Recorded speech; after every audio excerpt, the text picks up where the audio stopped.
Hello दोस्तों, नमः संस्कृताय। आप सभी का एमएस क्लासेस 1 में स्वागत है। आइए आज हम पढ़ते हैं कठोपनिषद। कठोपनिषद में जो है यह किस किस उपनिषद से लिया गया, कठोपनिषद किस वेद से लिया गया है, इसमें कौन सा लिंग है, कौन सी धातु से उपनिषद, कौन सी इसमें धातु है, और कठोपनिषद को कितने अध्यायों में बांटा गया, इसमें कितनी बल्लियां हैं, और इसमें वरदान के रूप में यम ने नचिकेता को कितने वरदान दिए हैं, इन सभी का आज हम सामान्य परिचय पढ़ेंगे। तो आइए आज हम पढ़ते हैं कठोपनिषद। कठोपनिषद जो हमारा है किस धातु और उपनिषद किस धातु, उपसर्ग और प्रत्यय से बना है। तो जो उपनिषद हमारा है उप और नी धातु से। किससे बना है दोस्तों? उप और नी धातु और सदृले, उप और नी उपसर्ग, सदृले धातु और किप प्रत्यय से बना है।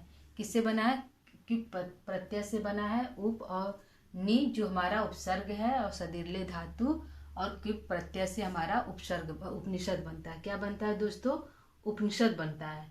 तो उपनिषद में हमारे लिंग कौन सा है? उपनिषद में किस लिंग में आता है? तो स्त्रीलिंग में आता है। किस लिंग में आता है? स्त्रीलिंग में आता है।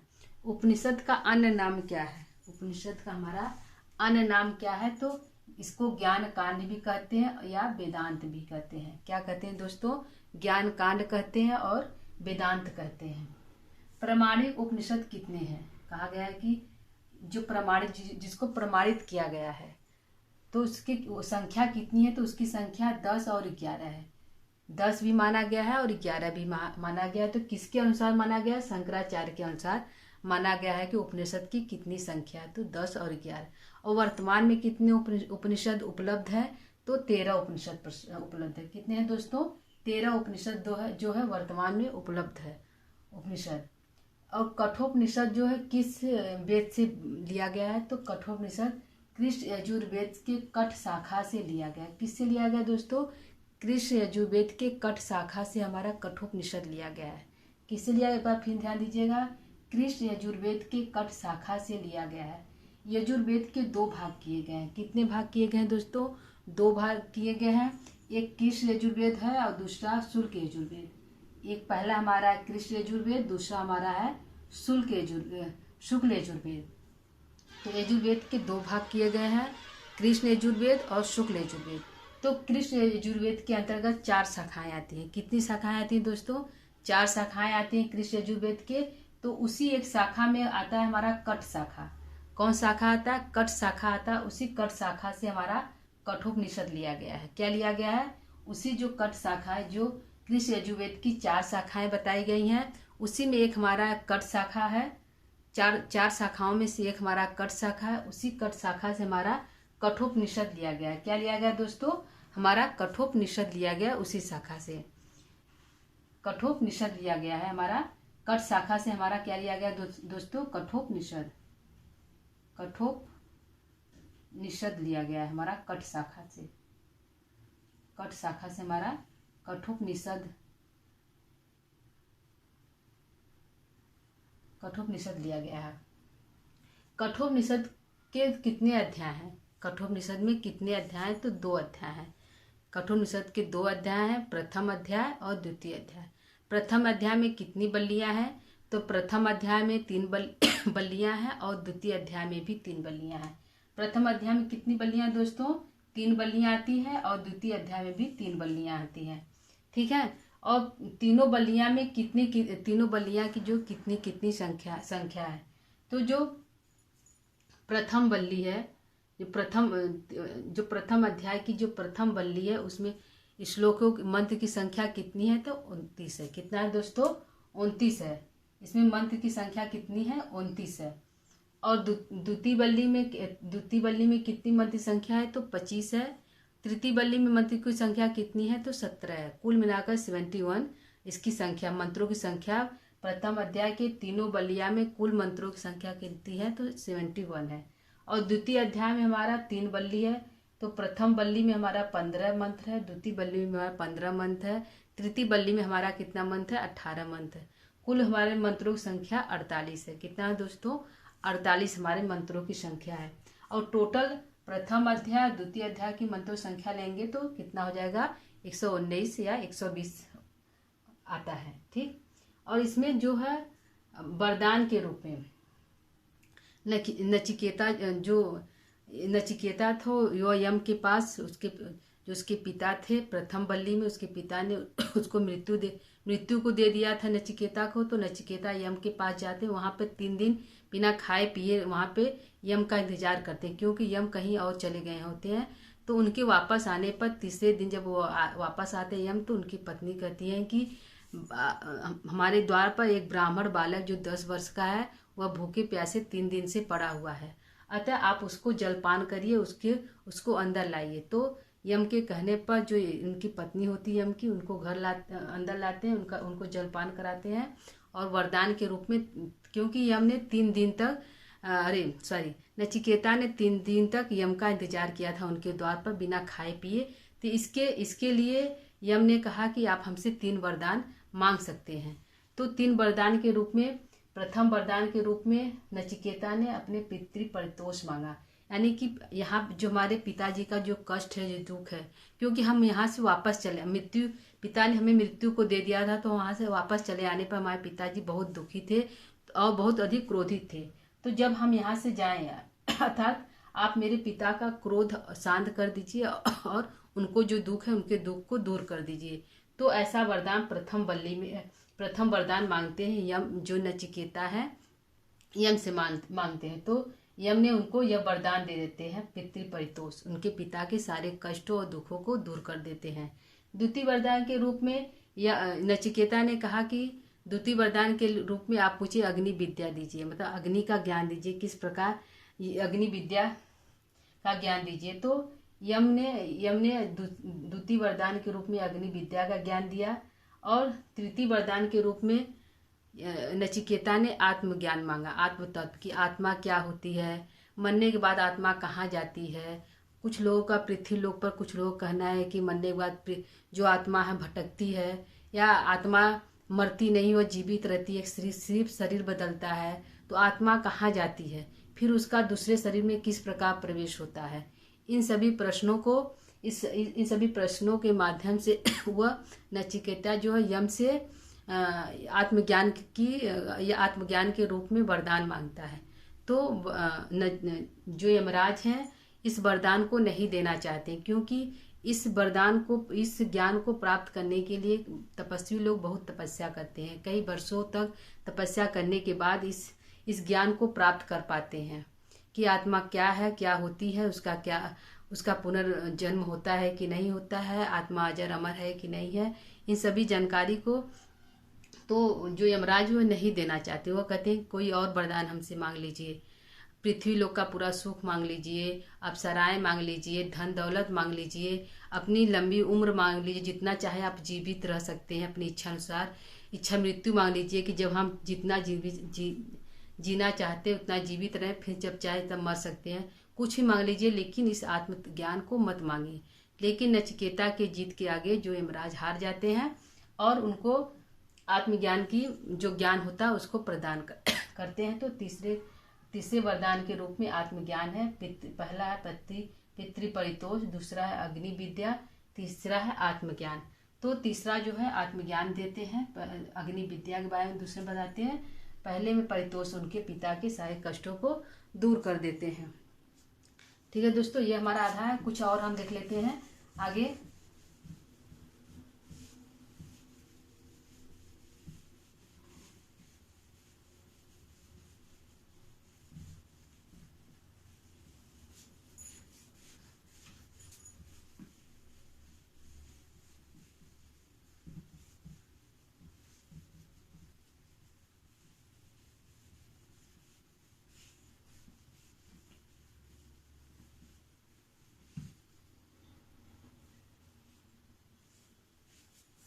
आइए देखते हैं दोस्तों कि जो प्रथम अध्याय की जो प्रथम बल्ली है, प्रथम अध्याय जो बल्लियां 2 अध्याय, जो कठोपनिषद 2 अध्याय में बांटा गया, 2 अध्याय, प्रथम अध्याय और द्वितीय अध्याय। क्या है? द्वितीय अध्याय अध्याय तो प्रथम अध्याय में 3 बल्ली है। कितनी है? 3 बल्ली है। द्वितीय अध्याय में भी 3 बल्ली है। कितनी कितनी बल्लियां हैं दोस्तों? 3 बल्लियां हैं। पहले में भी दूसरे में भी 3 बल्लियां हैं। तो प्रथम बल्ली में कितने श्लोक हैं? चाहिए दोस्तों, प्रथम बल्ली में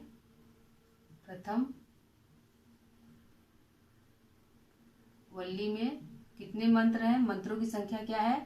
तो हमारा 29 है। कितने हैं मंत्रों की संख्या?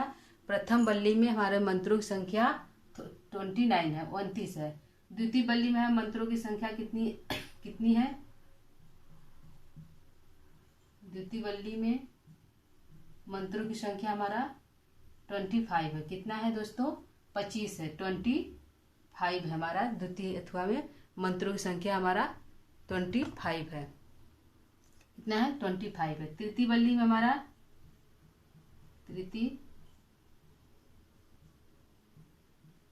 हमारा मंत्रों की संख्या कितना है? 17। कुल मिलाकर हमारा मंत्रों की संख्या कितना होगा? 71। कितना होगा दोस्तों? 71 होगा।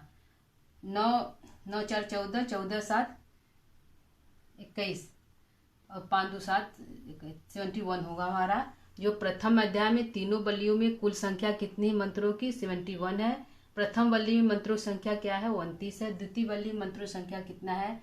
25 है। तृतीय बल्ली मंत्रों संख्या जो कितना है? 17 है। आइए देखते हैं द्वितीय अध्याय के प्रथम बल्ली में कितनी मंत्र है? प्रथम बल्ली में कितने मंत्र हैं? प्रथम बल्ली में मंत्रों की संख्या कितना है? 15 है। कितना है दोस्तों? 15 हमारा है।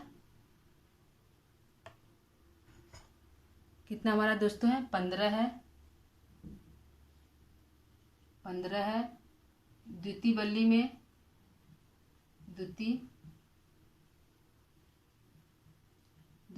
हमारे मंत्रों की संख्या कितना है? उसमें भी 15 है। कितना है दोस्तों? दोनों में हमारा 15 है। प्रथम बल्ली में द्वितीय अध्याय कितना? ध्यान दीजिएगा, द्वितीय अध्याय के प्रथम बल्ली या द्वितीय बल्ली में मंत्रों की संख्या 15 है। और तृतीय बल्ली में कितना है? तृतीय बल्ली में हमारा मंत्रों की संख्या कितना है? तो 18 है। कितना है दोस्तों? 18 है। तो कुल हमारा मंत्र कितना हुआ? टोटल मंत्र कितना हुआ? 48 हुआ। कितना हुआ दोस्तों? 48। द्वितीय बल्ली में हमारा मंत्रों संख्या 48 है। कुल मंत्रों संख्या हमारे 48 है द्वितीय बल्ली में। इसमें कुल मंत्रों संख्या 71 है। कितना है दोस्तों? 71 है। तो टोटल मंत्रों की संख्या कितनी हुई? कुल 71 प्लस 48, कुल मंत्रों की संख्या हमारा कितना हुआ? 119।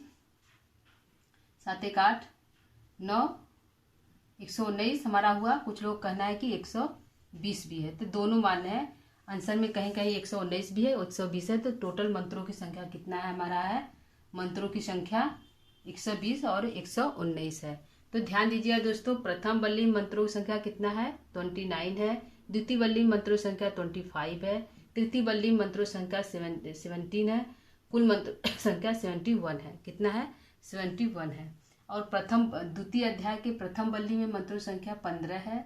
द्वितीय बल्ली में मंत्रों संख्या 15 है। तृतीय बल्ली में 18 है। कुल मिलाकर मंत्रों संख्या 48 है। तो ये हमारा प्रश्न इम्पॉर्टेंट है। यह प्रश्न इम्पॉर्टेंट है प्रथम बल्ली और द्वितीय, मतलब ये पूछेगा संख्या की कुल प्रश्न वहाँ बनेगा दोस्तों कि कुल मंत्रों की संख्या कितनी है। कठोपनिषद में जितने भी अध्याय, 2 अध्याय है, 6 बल्लियां, तो 6 बल्लियां की जो मंत्र की संख्या है वह कितनी है? तो कितनी है दोस्तों? 119 और 120। कितना है? 119 और 120 है। कितना है दोस्तों? 119 और 120 है। पूछ लिया कि दूसरा प्रश्न पूछ लिया कि प्रथम अध्याय के प्रथम बल्ली में कुल मंत्रों की संख्या कितना है? प्रथम अध्याय के प्रथम बल्ली में कुल मंत्रों की संख्या कितना है? तो 79 है। द्वितीय अध्याय के द्वितीय बल्ली में, द्वितीय अध्याय की तीनों बल्लियों में कुल मंत्रों की संख्या कितना है? 48 है। कितना है? 48 है। यह हमारा कुछ। आइए इसके बाद हम कुछ और देख लेते हैं दोस्तों कि ये जो कठोपनिषद है वह कहाँ से लिया गया है, इसका उपजीव्य क्या है, वह कहाँ से लिया गया है, इसका सबसे सर्वप्रथम प्रयोग मतलब इसकी सर्वप्रथम जानकारी कहाँ से प्राप्त होती है। जो कठोपनिषद है उसकी सर्वप्रथम जानकारी हमको कहाँ से प्राप्त होती है? तो प्रथम जानकारी हमारा है जो तैत्तिरीय ब्राह्मण से प्राप्त होता है। कहाँ से प्राप्त होता है दोस्तों? तैतरी ब्राह्मण से प्राप्त होता है। कठोपनिषद का जो मुख्य विषय हमारा क्या है? कठोपनिषद का मुख्य विषय हमारा है आत्मज्ञान। इसका जो प्रथम वल्ली में जो है 3 वरदान मांगता है, जो नचिकेता है 3 वरदान मांगता है, लेकिन उसमें सिर्फ वरदान मांगता है, लेकिन जो पूरे विषय है कठोपनिषद पूरा विषय है, उसमें वह विषय है कि कठोपनिषद का मुख्य विषय क्या है? तो आत्मज्ञान है। क्या है कठोपनिषद का मुख्य विषय? कठोपनिषद का मुख्य विषय क्या है दोस्तों? तो आत्मज्ञान। क्या है? आत्मज्ञान है। आत्मज्ञान की प्राप्ति है, आत्मज्ञान है। आत्मा क्या है, कैसी है, क्या होता है, उसका यह मुख्य विषय है। जो कठोपनिषद का मुख्य विषय क्या है? पूछ लिया प्रश्न में कि कठोपनिषद का मुख्य विषय क्या है। कठोपनिषद में तो इसका आंसर होगा हमारा आत्मज्ञान। क्या होगा दोस्तों? आत्मज्ञान होगा।